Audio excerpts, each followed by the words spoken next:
आखिरकार पूनम पांडे रामलीला से आउट हो गई है। सुदर्शन की फिर से विजय हुई है। सुदर्शन न्यूज ने प्रमुखता से इस मुद्दे को उठाया था। हमने जागो में भी खुला चैलेंज किया था कि पूनम पांडे जैसे नग्नता परोसने वाली कलाकार को धर्मपरायण मंदोदरी पवित्र महिला का भी अभिनय नहीं करने देंगे। क्या अच्छे कलाकारों की कोई कमी है? धर्मयोद्धा डॉक्टर सुरेश चौहान जी ने स्वयं चुनौती दी थी कि दिल्ली के प्राचीन लव कुश रामलीला समिति ने अगर पूनम पांडे का बॉयकॉट नहीं किया तो 2000 से ज्यादा हिंदू कार्यकर्ता सड़कों पर उतरेंगे। और आखिरकार रामलीला समिति ने फैसला किया है कि यह रोल पूनम पांडे नहीं करने वाली है। विश्व हिंदू परिषद ने भी उस फैसले का स्वागत किया है। विरोध इसलिए था कि पूनम पांडे हमेशा विवादों के कारण से ही सुर्खियों में रहती थी। कभी खुद को मरने की अफवाह फैलाकर वो मीडिया में सेंसेशन फैला देती थी, तो कभी भारत के मैच जीतने पर खुद को न्यूड करने की घोषणा करके वो लोगों का ध्यान अपने तरफ खींचती थी। अब विवाद यह था कि दिल्ली के लवकुश रामलीला में कमेटी ने उन्हें इस बार रावण की धर्मपत्नी मंदोदरी का रोल करने के लिए दिया था। जब से यह खबर सामने आई है तब से सनातनी हिंदुओं ने इसका विरोध करना शुरू कर दिया था।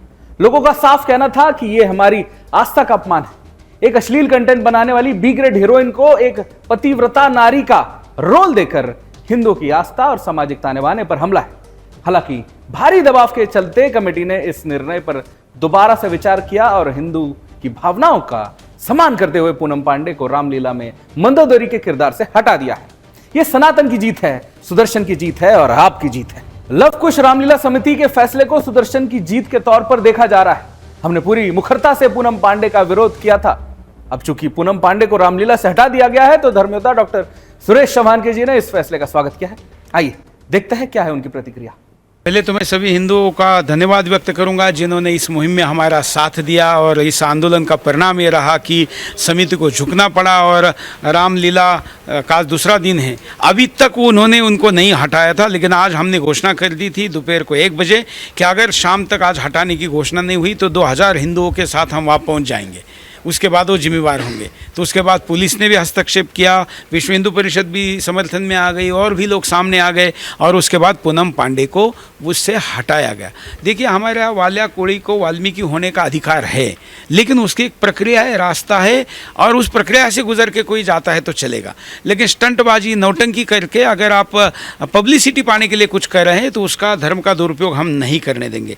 रावण की पत्नी थी मंडोदरा, वो भूमिका करने वाली थी पूनम पांडे, लेकिन वो बहुत महान विद्वान महिला थी और रावण के साथ शास्त्रार्थ करती थी और रावण को उसने शास्त्रार्थ में हराया और राम के साथ खड़ी हो गई। ऐसी महिला का चरित्र निर्माण करने के लिए पूनम पांडे जैसे लोगों को अगर हम लाएंगे तो ये रामायण का अपमान है। रामायण रामलीला कोई नाटक नौटंकी नहीं, एक पवित्र मंचन है। वहाँ लोग हाथ जोड़कर बैठते, आस्था के साथ बैठते और ऐसे मंचन पर ऐसे लोगों को अपना मसाला और पब्लिसिटी के लिए, PR एजेंसी के टैक्टिक्स के लिए अगर कोई लाता है तो उसका हम आगे भी विरोध करेंगे। जो हुआ वो अच्छा हुआ, कम से कम लोगों को पता चला कि अब ऐसे प्रयोग हिंदू सहन नहीं करेगा। सभी का साथ देने के लिए धन्यवाद।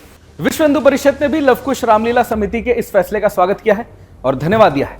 VHP ने प्रेस विज्ञापन जारी करके समिति का आभार प्रकट किया है और कहा है कि आपने हिंदू जनमानस के जनभावना को सम्मान किया है और उम्मीद करते हैं कि रामलीला कमेटी हर साल की तरह इस वर्ष भी भव्य रामलीला दिखाएगी। जब से पूनम पांडे का नाम मंदोदरी के किरदार के लिए चूज किया गया था तब से ही इसका विरोध शुरू हो गया था। तमाम हिंदू संगठनों के साथ VHP ने भी खुलेआम इसकी निंदा की थी और पूनम पांडे को हटाने की मांग की थी। अब समिति ने पूनम पांडे को हटा दिया है, जिसके बाद VHP के मंत्री सुरेंद्र गुप्ता जी ने अपनी प्रतिक्रिया दी है। सुनते हैं। अभी अभी जो जानकारी प्राप्त हुई है कि लवकुश रामलीला कमेटी ने एक विवादास्पद निर्णय को वापस ले लिया है। अब जो पूनम पांडे नाम की अभिनेत्री है वह रामलीला में मंदोदरी का अभिनय नहीं करेगी। यह एक बहुत ही सूझबूझपूर्ण निर्णय है। लोगों की भावनाओं को ध्यान में रखते हुए, पूजनीय संतों की भावनाओं को ध्यान में रखते हुए यह समिति ने जो एक बड़े मन के साथ यह निर्णय लिया है, हम उनका आभार प्रकट करते हैं।